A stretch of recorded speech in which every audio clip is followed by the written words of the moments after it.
अस्सलाम वालेकुम, कैसे हैं आप सब। आज हम बनाने जा रहे हैं हरी मिर्च का भुना हुआ सालन। तो चलते हैं फिर इंग्रेडिएंट्स की तरफ। आधा किलो गोश्त, गाय का गोश्त लिया है मैंने, जिसे अच्छे से वॉश कर लिया है। 1 टीस्पून नमक, 1 टीस्पून गरम मसाला, हाफ टी स्पून हल्दी, 1 कप दही, half cup oil, 2 table spoon अदरक लहसुन का पेस्ट, 2 कप मैं यहाँ पानी लूंगी, इसी साइज का कप। 6 हरी मिर्च ली हैं बड़ी वाली और छोटा टुकड़ा अदरक का। 4 प्याज मीडियम साइज की।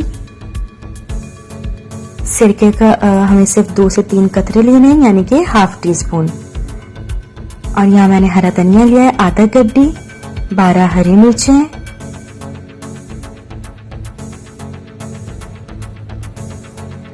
प्याज लिया है मैंने, जिसे मैंने स्लाइस कट कर लिया है। अदरक को भी मैंने कट कर लिया है गार्निश के लिए। तो चलते हैं फिर रेसिपी की तरफ। मीडियम फ्लेम रखेंगे और इसके अंदर ऑयल डाल देंगे हाफ कप।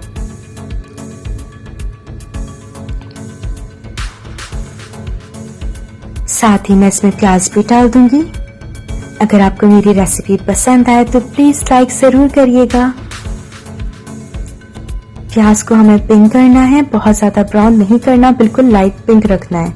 तकरीबन 3 मिनट तक प्याज को मैं मीडियम फ्लेम पे पकाऊंगी और इसमें इसका कलर चेंज हो जाएगा। लाइट पिंक कलर आ चुका है। अब प्याज को मैं एक प्लेट में निकाल लूंगी और ऑयल पतीली में ही रहने देंगे। हाफ कप पानी लेंगे, हरी मिर्चों की डंडियां हटा देंगे और हरा धनिया, हरी मिर्चें, प्याज को मिक्सी में डालकर ब्लेंड करना है।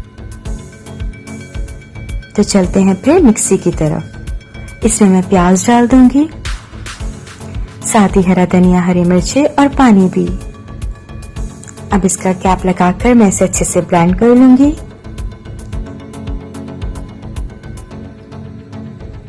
ये ब्लेंड हो चुका है।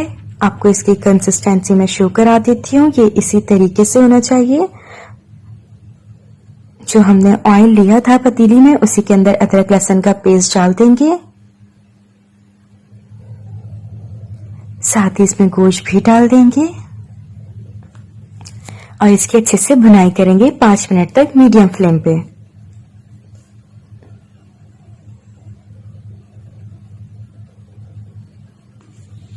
पाँच मिनट हो चुके हैं ऑलमोस्ट इसकी भुनाई होते हुए। जैसे कि गोश्त ने अब कलर बदल लिया है 5 मिनट में, तो अब इसके अंदर हम मसाले ऐड कर देंगे। नमक, हल्दी और गरम मसाला पिसा हुआ। साथ ही इसके अंदर ये पूरा मिक्सचर डाल देंगे। अब मैं इसके अंदर पानी ऐड कर दूंगी 2 कप्स।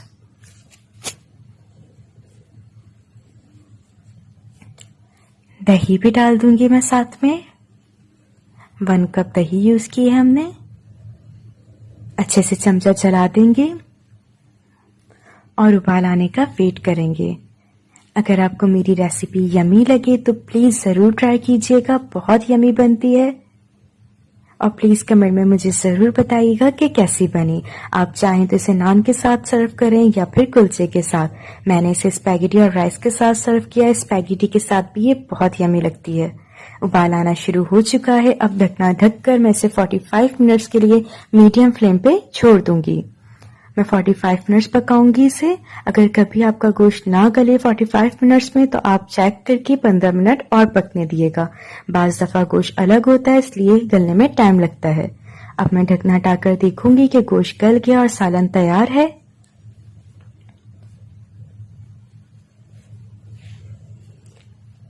जी, तो यहाँ ऑलमोस्ट मेरा सालन तैयार है और गोश्त गल चुका है। तो अब इसके अंदर मैं हरी मिर्चें ऐड कर दूंगी। तेल ऊपर आ चुका है, तो इसका मतलब ये था कि सालन तैयार हो चुका है। हरी मिर्चें मैंने इसमें ऐड कर दी हैं। अच्छे से चमचा भी चला दिया। करीब से मैं आपको दिखा देती हूँ इसका किस तरह का लुक आएगा। अब इसके अंदर मैं सिरका यूज करूंगी हाफ टी स्पून, 4 से 5 ड्रॉप या हाफ टी स्पून। साथ ही जो मैंने अदरक गार्निश के लिए कट की थी, उसमें से आधी अदरक मैं इसके अंदर डाल दूंगी टेस्ट के लिए और बाकी गार्निश के लिए रख देंगे। हरी मिर्चें डालने के बाद 5 मिनट तक हम इसे छोड़ देंगे।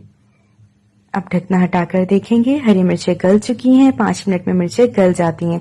क्योंकि सालन में बिल्कुल थोड़ा सा पानी था, इसलिए मिर्चें उसी पानी में गल गई आराम से। बिल्कुल परफेक्ट सालन हमारा तैयार हो चुका है। तो प्लीज ट्राई जरूर करिएगा। नान, कुलचे या स्पैगेटी या फिर चावल के साथ सर्व करिएगा, बहुत ही यमी बनता है। आप चाहें तो मेहमानों को इस तरह से शिमला मिर्च में भी डेकोर करके सर्व कर सकते हैं। और मजे की रेसिपीज के लिए सब्सक्राइब करना मत भूलिएगा। अपना ख्याल रखिएगा। Until next time.